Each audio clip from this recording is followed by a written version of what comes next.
Thank you, Mr. Chair. Before I ask my questions, I just want to be very clear that the potential threat posed by UAS is one that Congress must address before the existing authorities expire. We absolutely agree on that. I know in California we've seen how rogue UAS can disrupt critical functions, including wildfire suppression efforts. So my questions are not related to the need for reauthorization, but making sure that we do so in a responsible way. Now, the first area of questions has already been covered by Senator Scott, and that had to deal with the sort of broad exemptions to Title 18 that are called for in the administration's proposal. I know there was a recognition and a back and forth of, that's not currently the case. There's a lot of specific exemptions, and it may not be pretty, it may not be easy, but you're making it work. And so there's more than one way to get this done. Instead of just asking that question over again, I will follow up, Mr. Wiegman, with this.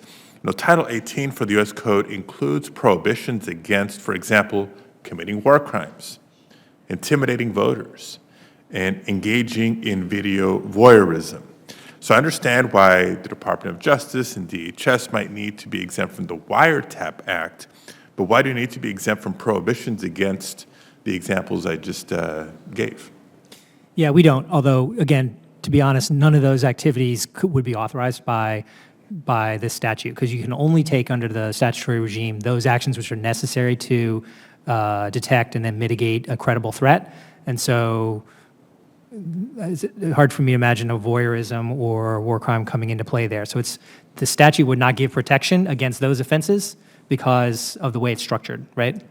Well, it would not exempt you from those offenses. It would, because those would never come into play. I hear you, but sadly, as we've seen, from administration to administration, interpretations and philosophies can shift.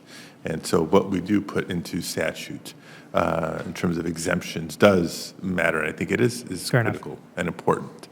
A question in a different area, it's whether it's broad exemptions or more specific exemptions is one thing, but we're also discussing the proposal to have a reauthorization that's permanent and not one with a sunset provision. The proliferation of drone usage, as well as the rapid development of drone technology itself, so it's the technology and how it's applied and used, demonstrates why the government needs to have clear authorities, in my opinion, to engage in UAS mitigation activities. But as I mentioned, the pace of technological development, as well as the ever-growing uses for drones, including for valuable journalistic and civic engagement purposes, seems to suggest that there's considerable value in Congress regularly revisiting this area of the law.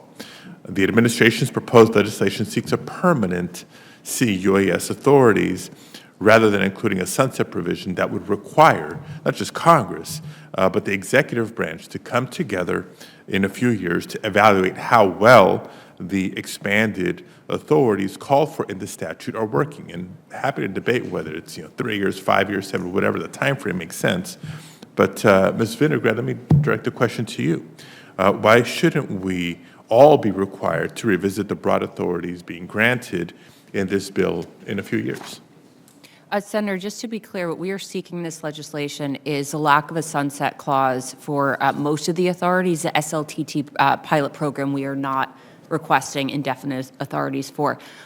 The sunset clause, as it currently stands, is really impeding the department's ability to effectively use our authorities insofar as it makes it incredibly difficult for us to engage in multi-year planning, multi-year testing, and things of that nature. We agree that there's a critical need to regularly engage with the congressional branch on how these authorities are being exercised. Under the Preventing Emerging Threats Act of 2018, we are required to report to Congress every 6 months, which DHS has done judiciously. In addition, in this bill, for the SLTT pilot program, 2 years after the enactment of this bill, we are also required to report to Congress on just that SLTT pilot program.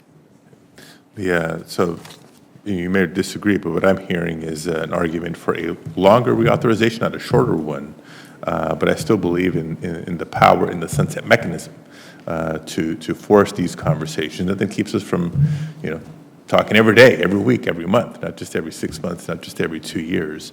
But as I mentioned in my preface here, the continuously evolving technology, the innovation makes additional things possible, additional performance and capabilities, let alone the growing number of uses of the technology.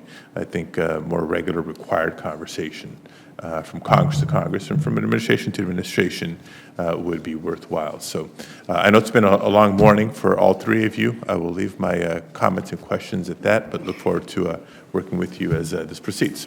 Thank you, Mr. Chair. Thank you, Senator.